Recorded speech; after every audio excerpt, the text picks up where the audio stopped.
ሰላም እንደምን አላችሁ ውድ የዚህ ቻናል ተከታታዮች በዚህ ዝግጅት በተለይ ሰዎች የሚያንኮራፉ ከሆነ ምን አይነት ችግሮች ሊኖሩ ይችላሉ እንደዚሁስ ደግሞ ምን አይነት የህክምና አማራጮች አሉ በዚህ ዝግጅት እንነጋገራለን በጣም ብዙ ሰዎች በተለይ ደግሞ ህፃናት ያንኮራፋሉ ማንኮራፋት በነገራችን ላይ በተለያየ ምክንያት ይከሰታል ማንኮራፋት ማለት ባጭሩ በተለይ በአፍንጫ እንደዚሁም ደግሞ በግሮሮ ወይም ደግሞ በአፍ ውስጥ ያለው የአየር ፍሰት ጤናማ እንዳልሆነ ወይም ደግሞ የአየር ቧንቧ ወይም ደግሞ የመተንፈሻ አካል ጥበት እንዳለ እንደዚሁም ደግሞ ፎሬን ነገር ወይም ደግሞ እባጭ ነገር እንዳለ እንዲሁም ደግሞ ትክክለኛ ያልሆነ አናቶሚካል ኤሪያዎች ወይም ደግሞ ትክክለኛ ያልሆኑ ወጣ ገባ ቦታዎች እንዳሉ ጠቋሚ ነው አንድ ሰው በተለያየ ምክንያት ቀደም እንዳልኳችሁ ሊያንኮራፋ ይችላል ማንኮራፋት ምልክት ነው እንጂ ራሱ በሽታ አይደለም ነገር ግን ሌሎች ችግሮች እንዳሉ ጠቋሚ ነው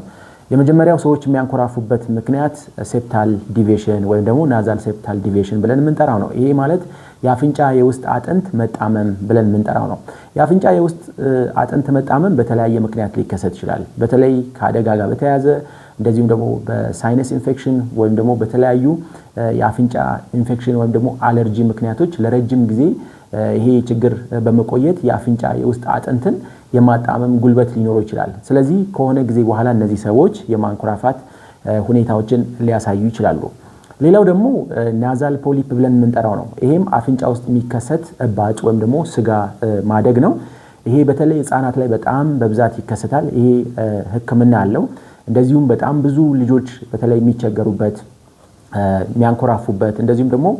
ኦብስትራክቲቭ ስሊፕ አፕኒያ ብለን የምንጠራው ችግር ወይም ደግሞ ከማንኮራፋት ጋር በተያያዘ የአየር ወይም ደግሞ የኦክሲጅን እጥረት ሰውነታቸው ውስጥ ወይም ደግሞ አንጎላቸው ውስጥ መከሰት እንቅልፍ በብዛት ወይም ደግሞ በበቂ ሁኔታ አለመተኛት የእንቅልፍ መቆራረጥ እንደዚሁም በተለይ ናዛል ፖሊፕ ያላቸው በቂ እንቅልፍ የማያገኙ ወይም ደግሞ ሃይፖክሲያ ወይም ደግሞ የኦክሲጅን እጥረት በሰውነታቸው ውስጥ ያሉ ህፃናት አልጋ ላይ ሽንታቸውን እንደዚሁ ሊሸኑ ይችላሉ እንደዚሁም ደግሞ ቀን የማንቀላፋት ባህሪ እንደዚሁም ማታ ደግሞ አፋቸውን ከፍተው መተኛት እንደዚሁም በአፋቸው ወይም ደግሞ አፋቸው ውስጥ ለሃጭ ወይም ደግሞ ምራቅ ይገኛል እንደዚህ አይነት ችግሮች ናዛል ፖሊፕ ወይም ደግሞ በአፍንጫ ውስጥ የሚበቅሉ ስጋዎች እንደዚሁ የማንኮራፋት ሁኔታን ሊያስከትሉ ይችላሉ ሌላው ደግሞ የተደጋገመ የቶንሲል ኢንፌክሽን ነው ይሄ የተደጋገመ የቶንሲል ኢንፌክሽን በተለይ የቶንሲል ግላንዶች ወይም ደግሞ እጢዎች ላይ ባጭ እንዲኖር ወይም ደግሞ መጠናቸው ከፍ እንዲልና የአየር መተንፈሻ ወይም ደግሞ የአየር ማስወጫና ማስገቢያ ቧንቧ እንዲጠብ የማድረግ እድሉን ይፈጥራሉ ይሄ በተለይ ቶንሲል እድገቱ ከፍ ሲል ለመተንፈስ እንደዚሁም ደግሞ ልጆች እንዲያንኮራፉ እንደዚሁም በተደጋጋሚ የቶንሲል ኢንፌክሽን ደግሞ ሲኖር የቶንሲል እድገት ይኖራል ከዚህ ጋር በተገናኘ ህፃናት እንደዚሁ በተለይ ህፃናት ላይ የማንኮራፋት ሁኔታ ይፈጠራል ሌላው ደግሞ የመንጋጋ አጥንት ፕሮፖርሽናል አለመሆን ወይም ደግሞ አለመመጣጠን ነው በተለይ የታችኛው መንጋጋ አጥንት በጣም መጠኑ ትንሽ ሲሆን ወይም ደግሞ የመንጋጋ አጥንታቸው ወደ ውስጥ የገባ የታችኛው መንጋጋ አጥንታቸው ማለት ነው የገባ ልጆች የመተንፈሻ ቧንቧቸው ወይም ደግሞ የአየር የሚጓጓዝበት ቧንቧቸው በጣም መጠኑ አነስተኛ ነው የሚሆነው ወይም ደግሞ ይጠባል ስለዚህ ያንኮራፋሉ ማለት ነው ብዙ ሰዎች ከዚህ ጋር ተያይዞ በተለይ ህፃናት የተለያዩ ችግሮች ወይም ደግሞ ከሌሎች የጤና ችግሮች ጋር በተገናኘ አብረው እንደዚህ አይነት የመንጋጋ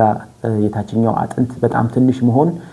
ሊፈጠር ይችላል በተለይ የላንቃ መሰንጠቅ ያላቸው ህፃናት እንደዚሁም ደግሞ ፒር ሮቢንስ ሲንድሮም ብለን የምንጠራው ወይም ደግሞ የታችኛው የመንጋጋ አጥንት በጣም ትንሽ የሆነ እንዲሁም ደግሞ በጎን ልጆቹን ስናያቸው የወፍ አፍ የሚመስል ቅርጽ ያላቸው ልጆች እንደዚሁም ደግሞ በተለያየ አደጋ ምክንያት የታችኛው መንጋጋ ላይ ከፍተኛ ጉዳት የደረሰባቸው ልጆች የመንጋጋ እድገት ውስንነት ይገጥማቸዋል ከዚህ ጋርም ተያይዞ ህፃናቱ ያንኮራፋሉ ማለት ነው